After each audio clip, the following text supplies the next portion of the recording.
Oi, gente. A conversa de hoje não é exatamente astrológica, não vou falar exatamente de astrologia, mas de uma consequência desses momentos que a gente está vivendo. Ah, Esse fim de semana, com a lua cheia de Halloween, a lua cheia teve exatamente no ponto de conjunção, a lua em conjunção com o Urano. E isso nos faz pensar sempre na ideia de criatividade, de multifacetaridade, de versatilidade, de caminhos múltiplos e algumas vezes simultâneos, rompimentos bruscos, mudanças bruscas de caminho. E essa questão nos traz normalmente uma pergunta sobre o quanto eu estou esperando que as coisas aconteçam de um determinado jeito e o quanto que eu estou aberto para que as coisas aconteçam de uma forma diferente. Então, em momentos como esse, a gente se dá conta de que a gente não controla muita coisa.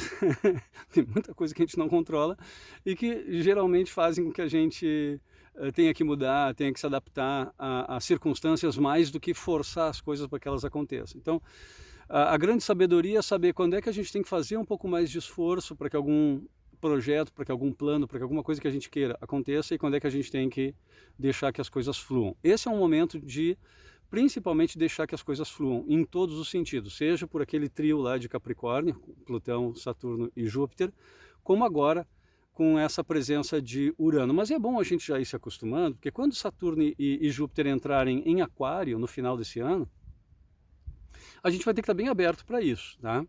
E aí então vem uma questão, que é a questão das expectativas. Durante os anos 90 eu pensei muito sobre essa questão.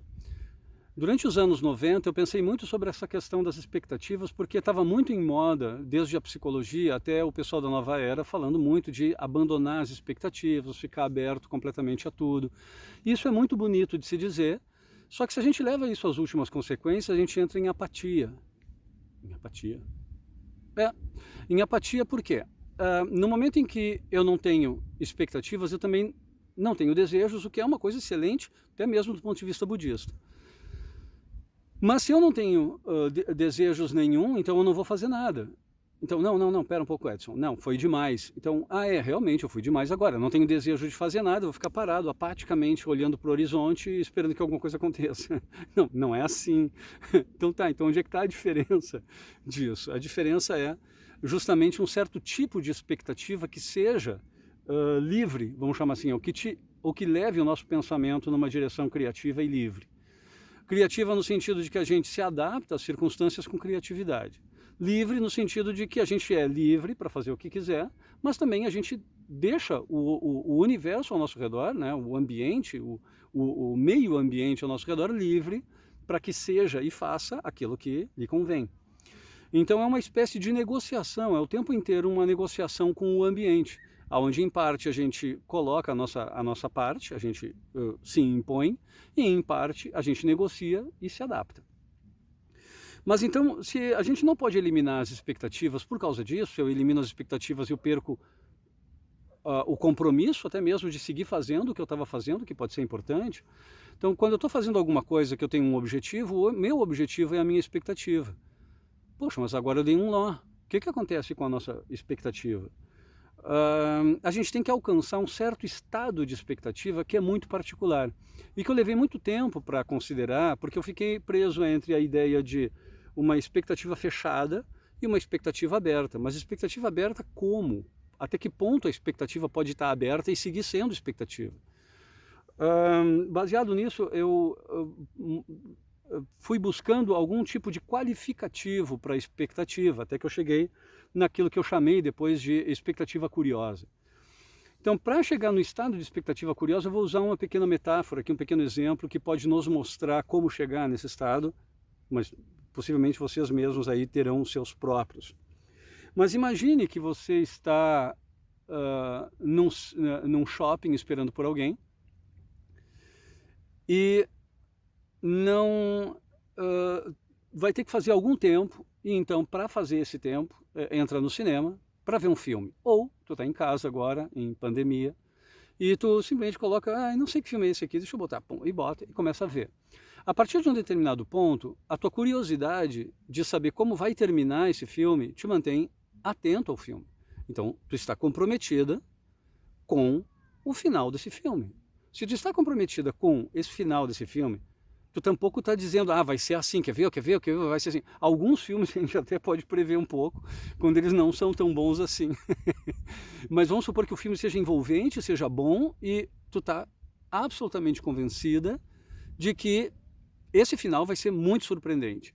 Então, essa é uma expectativa, eu estou querendo ver o fim do filme, eu estou comprometido com o fim do filme, mas eu não estou tentando prever ou tentando fazer com que o filme termine do jeito que eu quero. Eu estou prestando atenção para que o filme termine de alguma forma que me surpreenda, que me encante, inclusive com a surpresa. Essa é a expectativa que eu chamaria de expectativa curiosa. Uma expectativa curiosa é esse estado onde eu me comprometo com fazer o que eu preciso fazer para que algumas coisas aconteçam, também com a expectativa de que as coisas vão acontecer mais ou menos numa direção, mas eu mantenho um certo estado de humor e de curiosidade para saber como, ao fim e ao cabo, vai terminar essa história. Onde então eu não estou pré-determinando nem aguardando ansiosamente para que um determinado destino especificamente, um determinado final especificamente para um projeto meu, para uma vontade minha, aquilo realmente aconteça exatamente daquele jeito. Se eu me comprometo demais com isso, possivelmente eu não estou dando espaço para o mundo ser como ele é. Então eu estou impedindo não, mas assim, eu estou contando com a impossibilidade do mundo ser criativo ele mesmo. Então, eu abandono a minha curiosidade, e quando eu abandono a minha curiosidade, eu fico sério demais. E quando eu fico sério demais, eu não consigo admitir que os resultados sejam diferentes daqueles que eu tinha imaginado. Então, num momento como o que a gente está vivendo agora, eu convido vocês a experimentar um pouco dessa expectativa que eu chamei de curiosa, mas vocês podem dar um outro nome para isso, mas é uma expectativa interessante, porque ainda que eu mantenha a expectativa que me mantém comprometido com o projeto, eu ainda sinto curioso e tenho um sorriso de lado que, nossa, isso vai acontecer de alguma forma, vai me surpreender, porque o mundo está mudando muito rápido. Então essa atitude é uma atitude que não me tira o bom humor, ou seja, eu não vou ficar frustrado, irado, triste, arrependido, qualquer outro estado emocional assim indesejável, porque não precisa que o mundo seja de alguma forma para que então eu me sinta satisfeito. Eu vou me sentir satisfeito com o mundo sendo como ele é. Tá bom? Esse é um pequeno recado para vocês e vamos ver se vocês conseguem compartilhar, aplicar e me deem alguma resposta. O que é que vocês realmente pensam sobre isso. Muito obrigado, até já.